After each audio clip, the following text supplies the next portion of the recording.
নমস্কাৰ বন্ধুসকল, স্বাগতম জনাইছোঁ মোৰ অন্য এটা ভিডিঅ'লৈ। আপোনালোকে চাই আছে দ্য এডুকেটেড কপছ। বহুত ভাল খবৰ।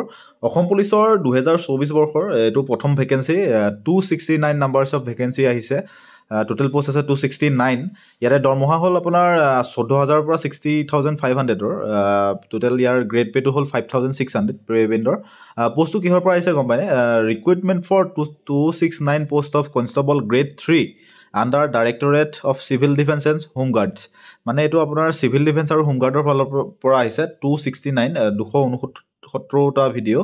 ইয়াৰে আপোনাৰ দৰমহা হ'ল 14,000 পৰা 60,500 আৰু ইয়াৰে গ্ৰেড পে'টো হৈছে 5,600। পে'মেণ্ট টু এলায়েন্স লাগিব আৰু ইয়াৰে লগতে আপোনালোকৰ যিখিনি এলায়েন্স থাকিব, ধৰক হাউচ ৰেণ্ট আদাৰ্ছ যিখিনি এলায়েন্স থাকিব সেইখিনি পাব আপোনালোকে। ঠিক আছে, ইয়াৰে ফ্ৰম এপ্লিকেশ্যন ৰিচিভ হ'ব আপোনাৰ 1 ফেব্ৰুৱাৰী 2024 পৰা 15 ফেব্ৰুৱাৰী 2024। মাত্ৰ 15 দিনৰ সময় দিছে। বেছি দিনৰ সময় নাই, কথাটো অলপ ন'টিচ কৰি ল'ব, কাৰণ 1 তাৰিখৰ পৰা 15 তাৰিখলৈকে মুঠতে 15 দিন ভেকেঞ্চি থাকিব। আপোনাৰ এপ্লিকেশ্যনৰ বাবেও এপ্লিকেশ্যন পৰ্টেল খোলা থাকিব SLPRBত। তো ডিটেইলছ ভেকেঞ্চি বুলি ক'বলৈ গ'লে টোটেল নাম্বাৰ অফ পোষ্ট 269। ইয়াৰে আনৰিজাৰ্ভৰ বাবে আছে টোটেল 82।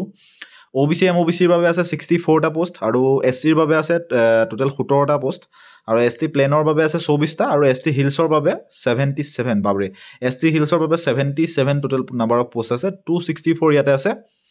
এইখিনি হ'ল আপোনাৰ details of vacancy as per best roster আৰু reservation for ex servicemen. Yes, ex ছাৰ্ভিচমেনৰ বাবেও আছে। আনৰিজাৰ্ভত আছে 2টা, OBC MOBCত আছে 1টা, ST প্লেনত আছে 1 আৰু ST হিলছত আছে 5টা। Total 269 vacancy. অ'কে, ঠিক আছে। তো নেক্সট আহিলে এলিজিবিলিটি ক্ৰাইটেৰিয়া। এইটো আপোনাৰ নেশ্যনেলিটি হিন্দু হ'ব লাগিব। এইখিনিতো আপোনালোকে গম পায়, এইখিনি কৈ নাথাকোঁ। ইয়াত এজ ৰিলেক্সেশ্যন দিছে 18 পৰা 40 বছৰৰ ভিতৰত হ'ব লাগিব। এজ পাৰ 01/01/2024 মানে 1 জানুৱাৰী 2024 ভিতৰত আপোনাৰ বয়স 18 বছৰ হ'ব লাগিব আৰু 40 বছৰৰ তলৰ হ'ব লাগিব। ঠিক আছে, তো এইখিনি হ'ল বয়সৰ ৰিলেক্সেশ্যন SCৰ বাবে 5 বছৰ, STৰ বাবে ST প্লেন আৰু ST হিলছৰ বাবে 5 বছৰ আৰু লগতে থাকিব OBC আৰু MOBCৰ বাবে 3 বছৰ। লগতে যিখিনি এক্স ছাৰ্ভিচমেন আছে তেওঁলোকৰ বাবে 2 বছৰৰ ৰিলেক্সেশ্যন থাকিব। ঠিক আছে, তো এডুকেশ্যন কোৱালিফিকেশ্যন মাত্ৰ মেট্ৰিক পাছ বিচাৰিছে HSLC আৰু ইয়াৰে আপোনাৰ এটা আদাৰ্ছ কোৱালিফিকেশ্যন বিচাৰিছে, যিটো হ'ল হোমগাৰ্ড চাৰ্টিফিকেট। যিসকলে আমাৰ অসম পুলিচত বৰ্তমান হোমগাৰ্ড গৃহৰক্ষী জোৱান হিচাপে ভৰ্তি হৈ আছে তেওঁলোকৰ চাৰ্টিফিকেটখন থাকিব লাগিব আৰু প্লাছ NCC A চাৰ্টিফিকেট হ'লেও ইয়াত আপোনালোকে এলিজিবল হ'ব এপ্লাই কৰিবৰ কাৰণে। নোট এটা দিছে, the persons having SSLC pass certificate but not possessing to home guards training certificate or minimum okay, ঠিক আছে, এইখিনি ক'লোৱে মই। SSLC আৰু লগতে হোম গাৰ্ড নহ'লে NCC A চাৰ্টিফিকেট থাকিব লাগিব।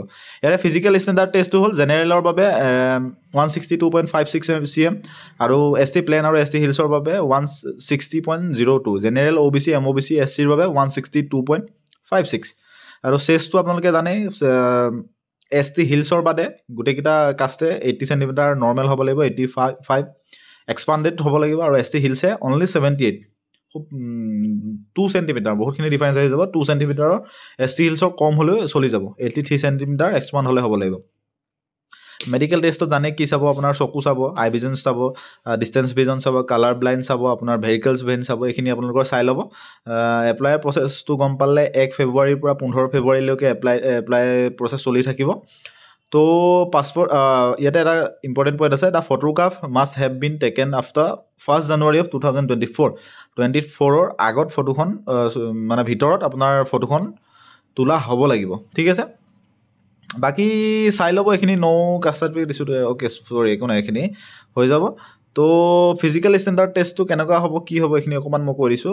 ফিজিকেল ষ্টেণ্ডাৰ্ড এফিচিয়েঞ্চি টেষ্টত থাকিব 40 নম্বৰ, টোটেল 40 মাৰ্কছ থাকিব। ৰেচ থাকিব আপোনাৰ 3200 মিটাৰ, 14 মিনিটত আপুনি সোমাব লাগিব আৰু লং জাম্প থাকিব মিনিমাম 3টা চান্স পাব, 335 চেণ্টিমিটাৰৰ ওপৰত যিমান সেইটো হয় আৰু সেইটো আপোনালোকৰ মাৰ্কছ কাউণ্ট হ'ব তেনেকুৱাৰ ওপৰত।